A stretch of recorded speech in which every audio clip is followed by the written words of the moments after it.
வணக்கம். கதையின் பெயர் காரணங்கள். அத்தியாயம் 3.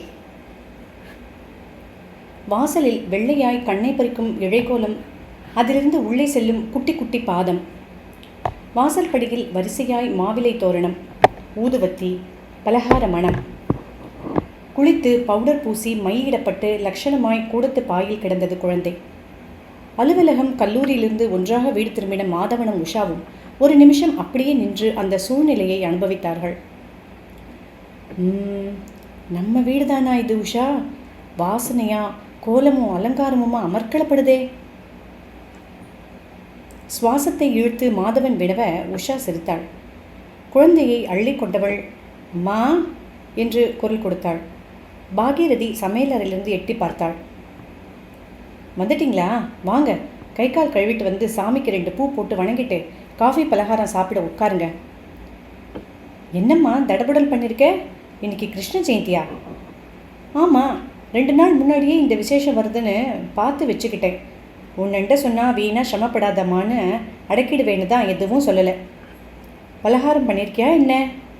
பின்ன குழந்தை இருக்கிற வீடு, கிருஷ்ண ஜெயந்தியை சாதாரணமாக விட்டுட்டா எப்படி?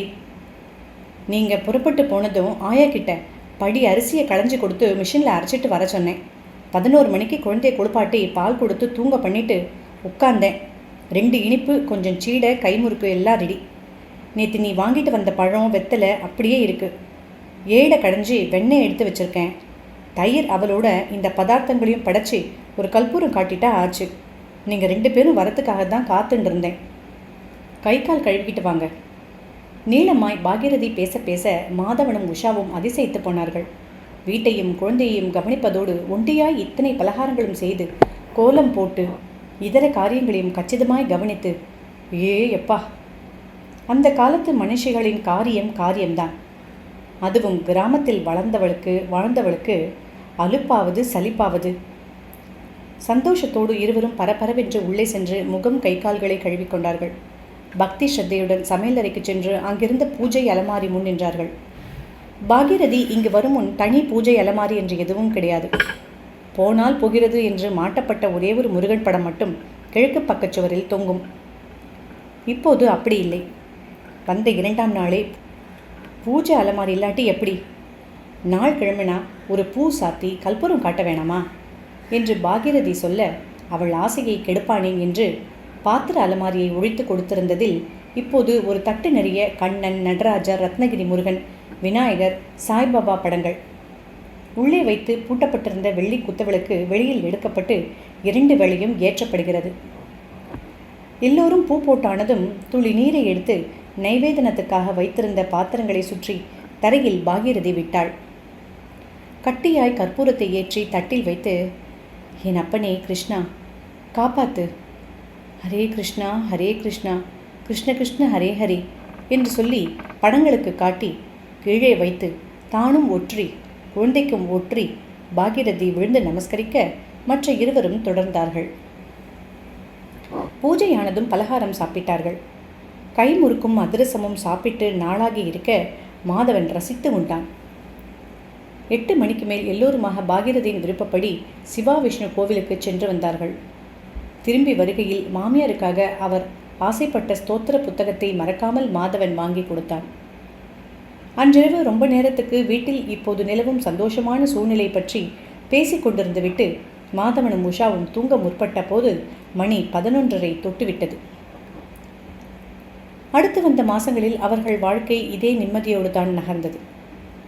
வீட்டையும் குழந்தையையும் பார்த்து கொள்ள பெரியவளாய் பாகீரதி, அவளுக்கு வேண்டிய வெளி வேலைகளை செய்து கொடுக்க ஆயா, செலவுக்கு கஷ்டம் ஏதுமில்லாமல் இருவர் சம்பாதிக்கும் பணம்.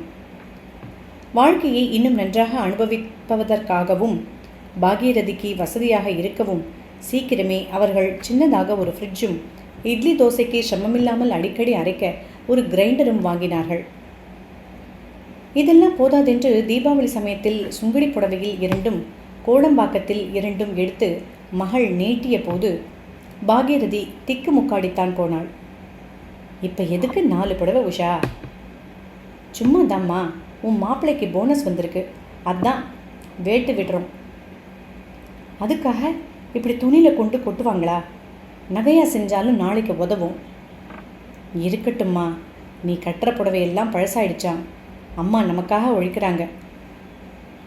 அவங்களுக்கு புடவை 500 ரூபாயில் வாங்கி தரதா கஷ்டம் அப்படின்னு உன் மாப்பிள்ளை சொல்கிறாருமா. ஜமாய், உன் பாடு கொண்டாட்டம்தான். வேடிக்கையாக சிரித்து கொண்டு பேசினாலும் உஷாவுக்கு வாஸ்தவத்திலேயே கொள்ளை பெருமைதான். பெண் தவிக்கக்கூடாதென்று தன் குடியிருப்பை மாற்றிக்கொண்டு வந்ததோடு எள் என்றால் எண்ணெயாக நின்று அத்தனை பொறுப்பையும் செம்மையாக நிர்வகிக்கும் அம்மா. மாமியார் தானே, செய்யட்டுமே என்ற அலட்சியம் இல்லாமல் பெற்றவளைப் போல கரிசனத்துடன் பேணி காக்கும் கணவன்.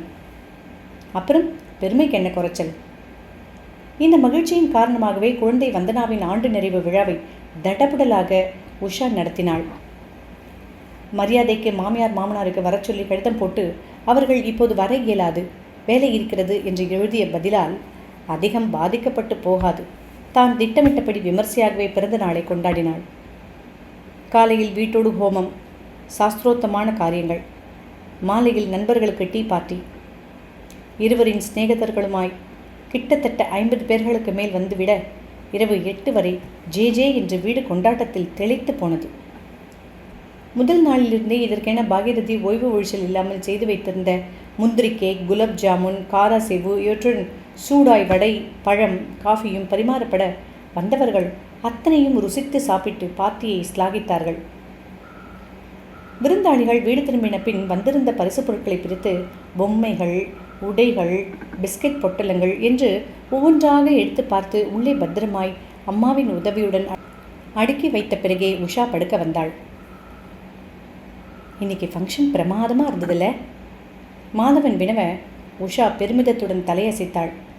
எல்லாம் அம்மாவால தான் மாது, நமக்கு துளி பொறுப்பு இல்லாமல் அத்தனையும் அவங்க கவனிச்சுக்கிறதால தான் நாம் இவ்வளவு ரிலாக்ஸ்டாக இருக்க முடிஞ்சது. என்ன சொல்கிறீங்க? மாதவன் ஆமோதித்தான். நிச்சயமா, எல்லா ஏற்பாட்டையும் அத்தை கவனிச்சதால தானே நம்ம ஃப்ரெண்ட்ஸ் கிட்ட இன்னைக்கு இத்தனை பேர் வாங்க முடிஞ்சது. அத்தை இருக்கிறது நமக்கு ஒரு பிளெஸ்ஸிங். அம்மாவை கணவன் உயர்வாக பேசுவது மகிழ்ச்சியை அதிகப்படுத்த உஷா அவன் மார்பில் சாய்ந்தாள். சில பேர் மாதிரி பத்திரிகை படிக்கிற, சினிமா பார்க்குற பழக்கம் அம்மாவுக்கு இல்லை. அதனால் மத்தியான நேரத்தில் பொழுது போகாமல் கொஞ்சம் சிரமப்படுறாப்பில் தோணுது. 2 நாள் முந்தி கூட எதிர்வீட்டு ராமன் அம்மா அப்பப்போ டேப் ரெக்கார்டரில் பஜனை பாட்டு டேப்புகளை போடுறாங்க, மனசுக்கு நிம்மதியாக இருக்குது, பொழுதும் போகுதுன்னு எதேச்சையாக சொன்னாங்க. சின்ன குழந்தை மாதிரி டேப் ரெக்கார்டர் பற்றி பேசுகிறப்ப அம்மா கண்ணு 2 பளபளன்னு மின்னுச்சு. எப்படியாவது ஒரு டேப் ரெக்கார்டர் வாங்கி அவங்க முன்னால் நீட்டினா எப்படி இருக்கும் மாது?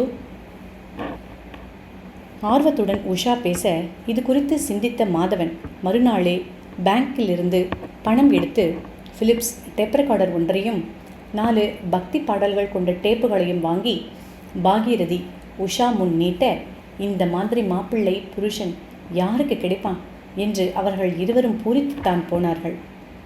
சாப்பிடக்கூட உட்காராமல் பஜனை பாடல்களை மூவருமாய் கேட்டு மகிழ்ந்து கொண்டிருந்த நிமிஷங்களில்தான் அந்த தந்தி வந்தது. இதோடு இந்த அத்தியாயம் முடிவுற்றது.